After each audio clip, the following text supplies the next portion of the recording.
at the World Bank, there were people that knew, and the people at the top certainly knew. But most of the people who were analyzing my reports and did not, and in fact would try to punch holes in my forecasts. I had to defend them very, very strongly, which I became very expert at doing and very good at doing. So these people were hired basically to pick apart the reports of consultants. But their bosses knew. They were part of the system. There were always, in all of these organizations, there are a few people who are the economic hitmen who know what's going on, and the rest are pretty much kept in the dark, and they're doing their jobs, what they see as their job. But in the end, the economic hitmen win out because we all know. I mean, so if you're a PhD economist who's assigned to pick apart my study and punch holes in it if you can, you do that. I defend it strongly. Your boss is on my side ultimately. He's an economic hitman too. So in the end, I'm going to win. But there's going to be a song and a dance. So there's a great paper trail that shows that you really did your job. You tried to punch holes in me, but in the end, you became convinced that everything I was saying was true, was fact.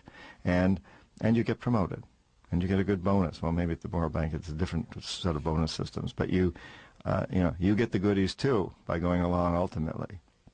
It was, as far as the people that I hired is concerned, and this became a very important part of my final decision to leave that world, because I kept hiring young men and women to go out and do the same thing I was doing, but I never told them that they were doing it. They did not get the benefit that I get of a Claudine who trained them and said, this is what you're going to do and you're in for life. Instead, I told them what the results were that I wanted. If they went off to work in Saudi Arabia or Bolivia or wherever I sent them, I let them know that they better damn well come back with really high forecasts, with the kind of numbers that I wanted to see. If they didn't, they wouldn't have a job. If they did, they would get promoted. They would get good Christmas bonuses. I mean, I controlled all that. And I also was very manipulative in convincing them. I mean, and at the time I was also publishing a lot of professional papers. I had a couple of very astute young people working for me. One was a PhD from MIT, in a mathematician. He got his PhD from MIT when he was 22 years old. He was a young man from India, and brilliant. And he produced the kind of results I wanted. We wrote these papers. So we had a whole system in place of convincing everybody that what they were doing was right, and then rewarding them, or the carrot and stick approach, that they get well rewarded when they did what I wanted, and if they didn't do it, they didn't get rewarded, and they might get fired. So they didn't have the same benefit that I did of being told, this is what you're doing. And in the end, that made me feel very guilty that I'd manipulated people like that. It was one of the reasons that I wanted to get out, and one of the reasons that I wrote the book, because that's typical throughout these organizations. There are people doing that. Throughout the corporate world, I know people who work for big corporations now that are outsourcing, that have sweatshops in Asia, producing the goods that they're selling in the United States, paying people $1 a day or less, people who are working in terrible conditions. And the men and women who are in charge of those operations out of places like Seattle and Portland and San Francisco and various other places, these men and women are going into these countries. They know, in their hearts, they know that what they're doing isn't right. But back home in the headquarters office is a whole team of psychologists, lawyers, and others telling them that what they're doing is fine, it's good, and that the people who are working in the sweatshops getting $1 a day are better off than as if they didn't have those jobs, which is patently absurd, because those people, many of them lived on subsistence economies. True, they may never have made any money before, but they lived very well on subsistence economies until these companies came in and created a local market, a local economy that now depends on the dollar.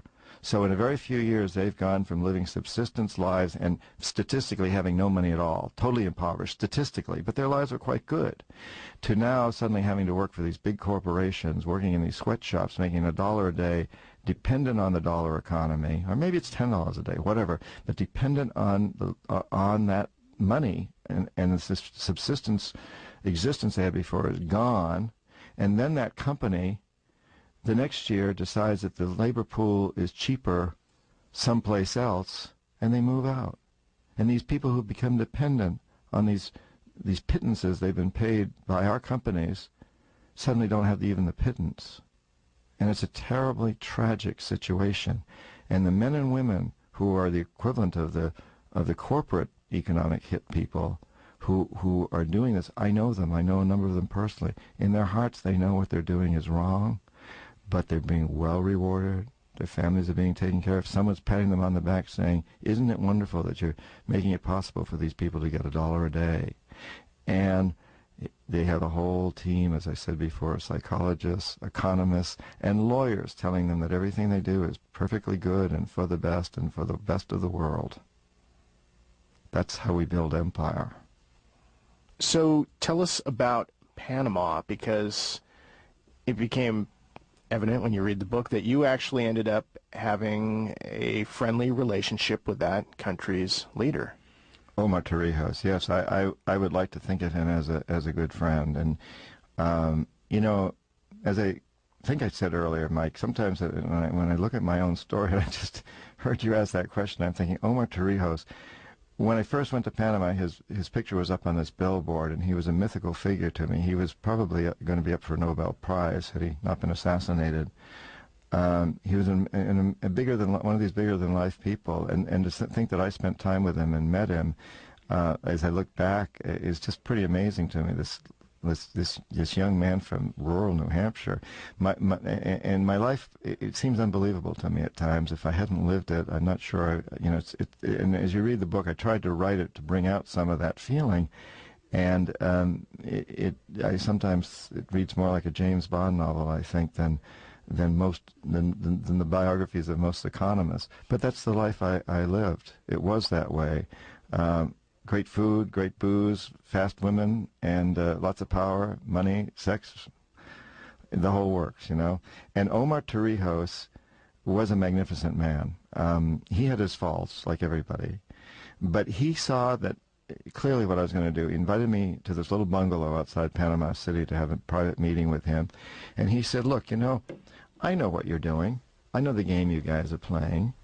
And I know what you're going to do is inflate all these forecasts. And you're going to give me a system that I can use and a few of my wealthy friends. But my country's going to suffer. And your country's going to get rich. And you're going to have a hold on me. What you really want is my canal. So I'm not going to let this happen. He said, you know, what I will do is if you will agree with me to come in here and do a study and you know, put together a plan that really helps my people, helps the poorest of the poor, then I'll see to it that you and your company get more and more projects. But you got to be honest, you got to do good work. So basically what he was telling me is, don't be an economic hitman. Be what you know, truly be what you say you are, and do a good job at it. And I welcomed this, of course, and ultimately so did my company, because it got business. But of course, what Omar Torrijos was doing in this process was define the whole system, because the system is built on an assumption that the people at the top are all corruptible. And if you find someone at the top who isn't corruptible, then he can destroy the system, not only in that country, but in many other places. Because once someone starts to resist and someone starts to point out the truth behind the system and the fact that it can be opposed, then everybody in the system sees a threat and is in trouble.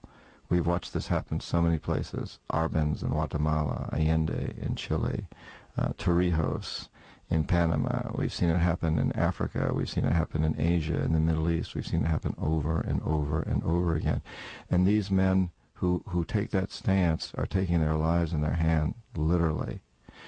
Now, Torrijos successfully ultimately negotiated a canal treaty with President Carter's administration. The canal treaty passed our Congress by one vote, and it was very divisive. And of course, the right-wing conservative elements strongly opposed it.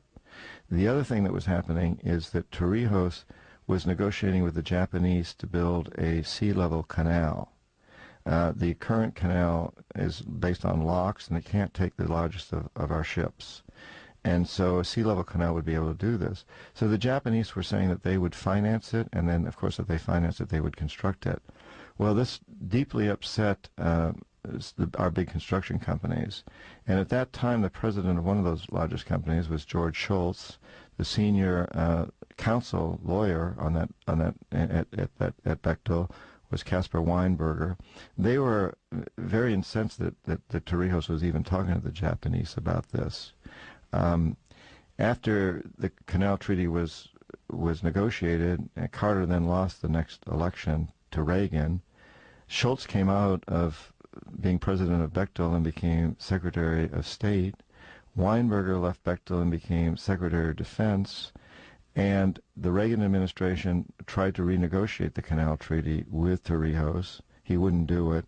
They tried to get him to agree to specifics like leaving our military bases in there. And most importantly of all, they desperately tried to get him to stop talking to the Japanese about a sea level canal. He refused.